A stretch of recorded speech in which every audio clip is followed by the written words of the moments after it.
बोलिए सच्चिदानंद भगवान की जय। यह आत्मा असंग है। आत्मा किसी के साथ संगति नहीं करता, किंतु हम सबको सबसे संगति करता भासता है। मैं बंधन में हूँ, मैं मुक्त हो जाऊंगा, यूं मैं को सब पदार्थों में अनुगत मानते हैं। किसी पदार्थ की सिद्धि के लिए अनुभव ही उत्तम प्रमाण है। अनुभव कहता है कि केवल जैसा लिखा वैसा नहीं मान सकते। किसी ने कहा कि अमुक डॉक्टर की दवा रामबाण का काम करती है, उधर शूल का कष्ट है, रोगी उसके पास जाता है, वह रोग का निदान करता है और 1 घंटे ठीक हो जाने का वचन देता है। रोगी दवा का प्रयोग करता है, 1, 2, 3 घंटे व्यतीत हो गए, दर्द कम नहीं हुआ। अनुभव है कि बड़ा कष्ट भोग रहा हूं, दवा से अभी थोड़ा भी आराम नहीं हुआ। रोगी को दर्द हो रहा है, वही अनुभव है। प्रमाण है, चाहे जैसी प्रमाणिक पुस्तक में लिखा रहे कि वह दवा 1 घंटे में रोग मिटा देती है, रोगी को कष्ट रहते उस पुस्तक की बात मानी नहीं जाएगी। रोगी का अनुभव ही प्रबल है। इसी प्रकार हमारे अनुभव से आत्मा संसारी सिद्ध हो रहा है। यदि सहस्रों युक्ति श्रुतियां कह दें कि अग्नि ठंडी है, तो वह ठंडी नहीं कही जा सकती है। अनुभव का विरोध होने से आत्मा असंसारी नहीं हो सकता। ऐसे ही आत्मा को जन्म मरण का भोग करने वाला मानना पड़ेगा, जब तक हम वह अनुभव नहीं प्राप्त कर लेते। जिसे शास्त्र कह रहा है, तब तक शास्त्र की सुनी सुनाई बात अर्थात परोक्ष ज्ञान न आत्मा की ससंगता दूर करेगा और न जन्म मरण से छुटकारा दिलाएगा। डॉक्टर की तो समझ में गलती हो सकती है, पर वेद परम प्रमाण है, उसकी कोई बात कभी गलत नहीं हो सकती। भेदवादी शास्त्र की उपेक्षा अपनी बुद्धि को महत्व देते हैं, अतः कहते हैं कि अकर्ता भोक्ता जिसे वेद कहता है वह परमेश्वर अलग है और कर्ता भोक्ता हम जीव अलग हैं। जबकि वेद स्पष्ट अनेक जगह तात्पर्य पूर्वक घोषित करता है कि जीव ईश्वर में कोई भेद नहीं है। अतः वेद पर श्रद्धा रखने वाले तो वेदार्थ सत्य है ऐसा जानते हुए अपने अनुभव की परीक्षा करते हैं और उस विवेक से यह समझ जाते हैं कि उपाधियों से स्वतंत्र चिदात्मा कर्तृत्व, भोक्तृत्व, शोक, संग आदि संसार धर्मों से अतीत है। यह दृढ़ स्वानुभव प्राप्त होने पर्यंत साधना करते रहना चाहिए। इसके विषय में तर्क नहीं, वरना श्रद्धा पूर्वक युक्ति अनुसंधान करना पड़ता है। ब्रह्म निष्ठा से अन्य यदि उपदेशक हो तो यह आत्म तत्व समझाया नहीं जा सकता। बार बार मनन कर लेने के पश्चात ही उसका ज्ञान हो सकता है। ब्रह्मवेत्ता के अतिरिक्त और कोई इसे समझा नहीं सकता। एकाग्र चित्त से ही श्रवण करने के पश्चात उसका ज्ञान होना संभव है। ध्यान अन्यत्र जाने पर कुछ भी समझ में नहीं आता। जब सांसारिक विषयों में भी यह हालत है, तो इस सूक्ष्म विषय का क्या कहना। ब्रह्म ज्ञान तर्क प्रधान विषय नहीं है। शास्त्रों के पढ़ लेने मात्र से इसका ज्ञान संभव नहीं है। चाहे जितना बढ़िया नाचना गाना आ जावे, किंतु उससे मुक्ति की प्राप्ति नहीं। भोग भले ही प्राप्त हो सकते हैं, पानी पर नहीं चल सकते। उसी प्रकार तर्क पर चलने वाले के पैर नहीं ठहरते। युक्ति प्रबलतर युक्ति से खंडित हो जाती है और उसका अंत नहीं, अनंत काल तक यह प्रक्रिया चलती रहेगी। अतः तर्क की कोई प्रतिष्ठा नहीं है। अगाध समुद्र के अंदर भटक कर डूबते मनुष्य को पता नहीं पृथ्वी किधर है।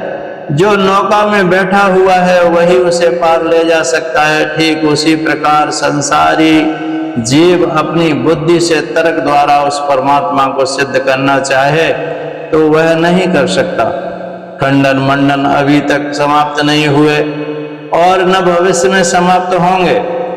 वेद में जो प्रतिपादित बातें हैं उनके अनुकूल युक्तियां सोच लेनी चाहिए। तलवार का प्रयोग दुश्मन को काटने के लिए होना चाहिए, न कि अपनी गर्दन काटने के लिए, क्योंकि तब तो आधार ही नष्ट हो जाएगा।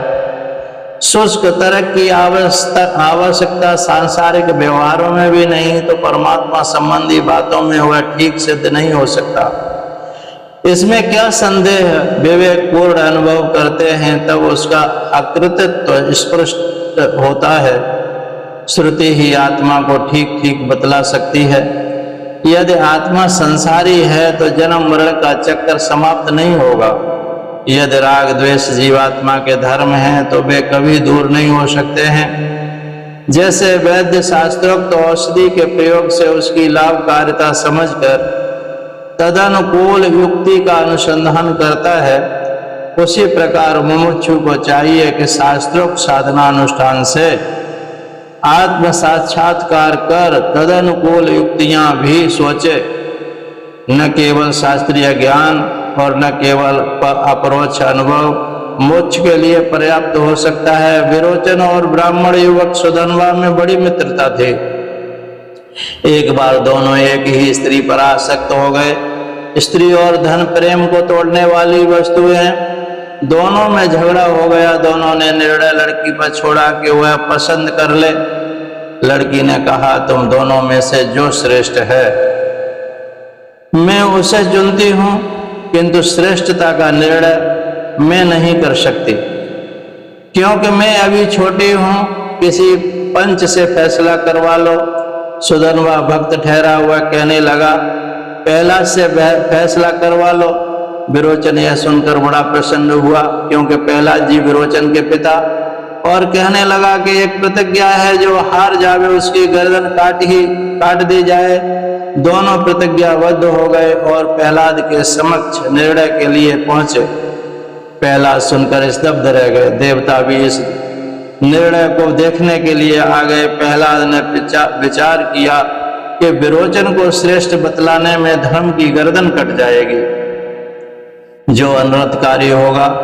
अतः कहा, विरोचन सुधन्वा ब्राह्मण योगी है और तू भोगी है।